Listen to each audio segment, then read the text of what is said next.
ગુજરાતમાં સૌરાષ્ટ્રની ભૂમિ પવિત્ર અને પાવન છે, કારણ કે પવિત્ર ભૂમિ પર અનેક સંતો ભક્તોને સુરવીરોના પાવન પગલાં પડેલા છે, એટલે પવિત્ર છે. તો એવી પવિત્ર ભૂમિમાંથી એક મહાન સંતને આપણે આજ યાદ કરીએ. તો એ સંત છે અમરેલી જિલ્લાના અને સાવરકુંડલા તાલુકાનું એક પંખીના માળા જેવું ગામ, એટલે કે મોટા ભમુદરા. ત્યાં આજે જે સંત બિરાજે છે એ સંતનું નામ છે સંત શ્રી સુખરામ બાપા.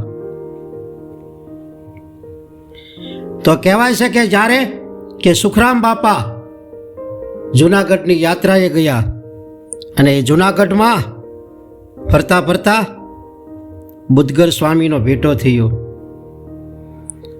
અને જ્યાં બુદ્ધગર સ્વામીના દર્શન થયા ત્યાં સુખરામ બાપાના ભીતર તો એવી આનંદની હેલી સડી. અને પછી સુખરામ બાપાએ કે બુદ્ધગર સ્વામીને ગુરુ બનાવ્યા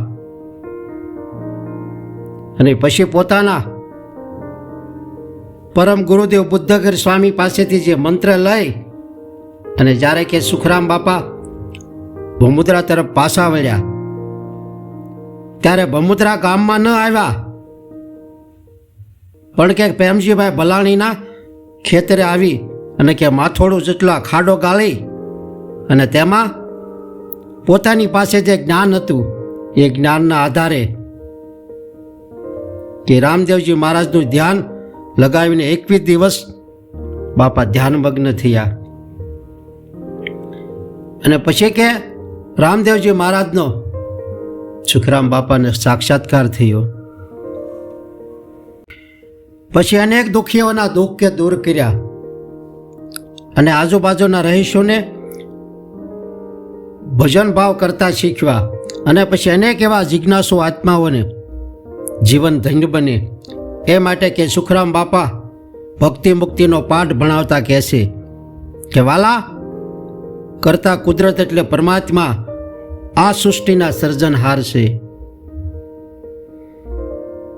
તો એવા પરમ કૃપાળુ પરમાત્માએ કેટલું સુંદર આ સૃષ્ટિનું અદ્ભુત સર્જન કર્યું છે.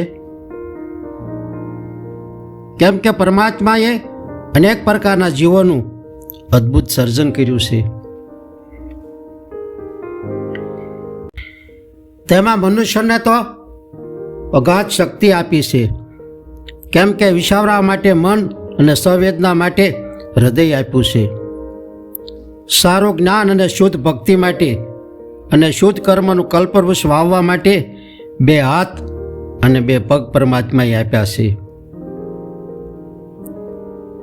આ સુંદર સૃષ્ટિને જોવા માટે અને અનુભવવા માટે 2 તેજસ્વી આંખ આપી છે. સારી વાતો સાંભળવા માટે 2 કાન આપ્યા છે અને સારી વાણી બોલવા માટે 1 જીભ આપી છે. આટલું જ નહીં, પણ પરમ કૃપાળુ પરમાત્માએ એવી કૃપા કરી અને કરોડો શ્વાસારૂપી મૂડી વિનામૂલ્ય આપી છે. તો પરમાત્માએ આ માનવ જીવનમાં કેટલી એવી અણમોલ વસ્તુની ભેટ આપી છે. કારણ કે જેના વિશાળ હૃદયમાં અનંત બ્રહ્માંડનું સર્જન કરવાની અદ્ભુત શક્તિ રહેલી છે. એમ સમજાવતા સુખરામ બાપા કહે છે, એટલે જ વાલા તેને સર્વેશ્વર અને પરમેશ્વર કહેવામાં આવે છે. તો આવા પરમ કૃપાળુ પરમાત્માને છોડી બીજા દેવી દેવતાની ઉપાસના કરવા કરતા અસલ આત્મા શ્રદ્ધા અને વિશુદ્ધ પ્રેમની જ્યોતિ હૃદય મંદિરમાં પ્રગટાવી એટલે તેના અંજવાળે આ માનવ જીવન એવું પ્રકાશિત બને.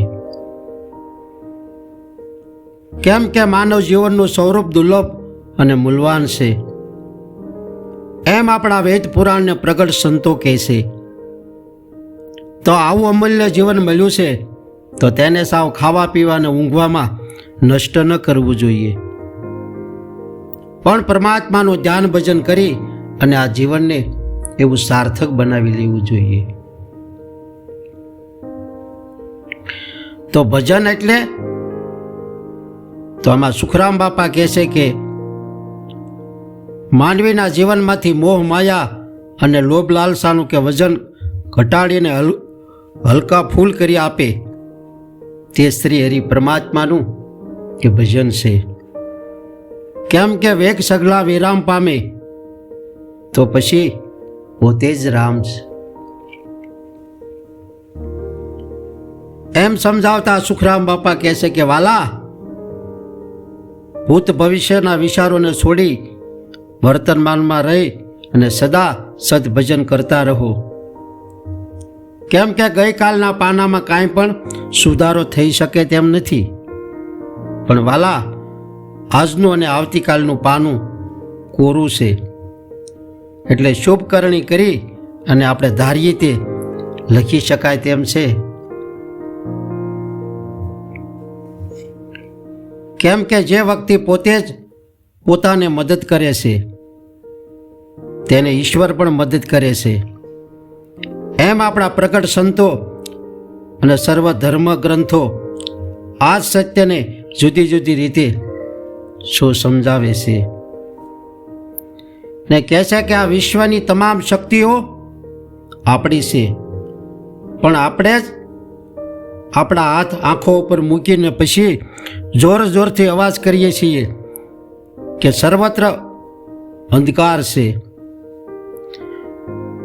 પણ સુખરામ બાપા કહે છે કે જાણી લો, આપણી આસપાસ અંધકાર નથી.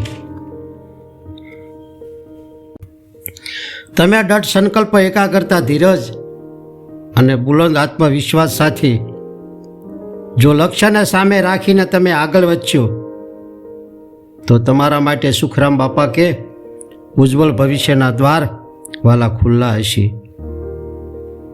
કેમ કે તમારો લક્ષ્ય જ તમારો ધ્રુવ છે. એટલે તેના પર અટલ વિશ્વાસ રાખી તમે આગળ વધશો તો પર્વતોને પણ તમે આંબી શકશો. એટલે વાલા, રહેણી કહેણી સરખી રાખી હતી અને હૃદયમાં શુદ્ધ ભક્તિભાવ ધરી તમારા આત્માનો ઉદ્ધાર કરો. કેમ કે સરસ મજાનો આ અવસર મળ્યો છે, એ કદાચ ફરીવાર ન પણ મળે. એટલે આળસ પરમાત્મા તજી આત્મા કલ્યાણના પંથે તમે આગળ વધો. કારણ કે જો આવો રૂડો અવસર સુકાઈ જશે તો અંતે પસ્તાવો થશે. એમ સમજાવતા સુખરામ બાપા કહે છે કે ખોટા હજારો વિચાર કરવા કરતા સત્યનો વિચાર કરો, અને ખોટા હજારો વિચાર કરીને મનને સીમિત ન કરો. સત્યનો નિર્ણય કરી એક દિશા પકડો અને તમારા ધૈર્ય પહોંચી પરમ સુખી થાઓ. કારણ કે જેમ છિદ્રવાળી નાવડી સામે પાર જવા માટે એ ભરોસાપાત્ર મનાતી નથી,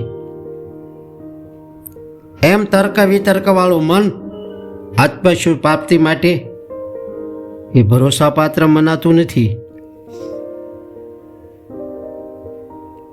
કેમ કે આપણે જેવા રંગના ચશ્મા પહેરીએ તેવું જગત જણાય છે, તેવી જ રીતે આપણે જેવા કર્મ હોય તેવી જ આપણી બુદ્ધિ થાય. એટલે કહેવતમાં કહેવામાં આવે છે ને કે આપ ભલા તો જગ ભલા, એ કહેવત ખોટી નથી. કારણ કે જો આપણે સારા કર્મ કરતા હોઈએ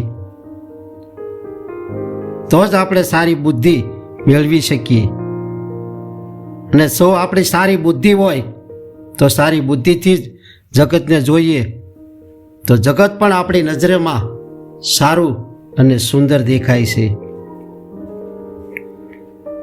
એટલે વાલા, જગતના લોકો જેવા હોય તેવા રૂપે આપણને ભલે જુએ, પણ આપણે તો તેમના તરત આત્મીયતા રૂપ અમૃતભરી દ્રષ્ટિએ જોવું જોઈએ. કેમ કે સત્ય રૂપ જ એનું પરિણામ આવે છે અને અસત્યનું અસત્ય રૂપે પરિણામ હોય છે. કારણ કે સર્વાત્મ ભાવ ધારણ કરવા સમાન સુખરામ બાપા કે અન્ય કોઈ વ્રત નથી. પણ કે એટલું જરૂર યાદ રાખજો કે અમૃત જેવું ઔષધ પણ જો બરાબર કરી પાડવા વિના એ ગુણ કરી શકતું નથી. એમ સર્વાત્મ ભાવનું ઔષધ સેવન કરનારે કે સત્ય નીતિ સદાચાર રૂપ કે કરી એટલે કે પરેજી પાળે તો જ તેને સમયકતા આત્મદર્શન થાય છે. પછી કે જ્ઞાનમાં રંગાયેલા હૃદયો બહુ જ દઢ અને શાંત હોય છે. કેમ કે તેમના મન તો જગત વાસુદેવ બ્રહ્મ રૂપ જ હોય છે એવું તેઓ માને છે. એટલે તેમનામાં શુદ્ર ભાવ રહી શકતો નથી. એમ સમજાવતા સુખરામ બાપા કહે છે કે જેમ જેમ ફળ આવતું જોઈને તેમ તેમ ફૂલ કરમાતા જાય છે અને અંતે એ ફૂલ નીચે પડી જાય છે. એવી જ રીતે કે મનુષ્યના હૃદયમાં જેમ જેમ ઈશ્વર પ્રીતે કે પ્રેમ પ્રગટતો જાય છે તેમ તેમ તેના કર્મો શિથિલતા પામે છે અને અંતે એ કર્મો છૂટી જાય છે. એટલે વાલા મનમાં શુભ ભાવના ભરો, ઇન્દ્રિયોને શુભ માર્ગે દોરો અને તમે પોતે પણ બહુ જ પવિત્ર અને કલ્યાણકારી ભાવોને ધારણ કરી અને આ ઉત્તમ મનુષ્ય જન્મને દીપાવવા માટે ભજન કરો. અને ભજન એક સત નામનું કરીએ, ભાવે ભવ સાગરને તરીએ રે, ભજન એક સત નામનું કરીએ. તો આ વિડીયો સુખરામ બાપાની કૃપા રૂપે હતો. જો આ વિડીયો પસંદ પડે અને સારો લાગે તો લાઈક કરો, આ ચેનલને સબસ્ક્રાઈબ કરો અને શેર કરો. એટલે હસતા રહો, ખુશ રહો અને આનંદિત રહો.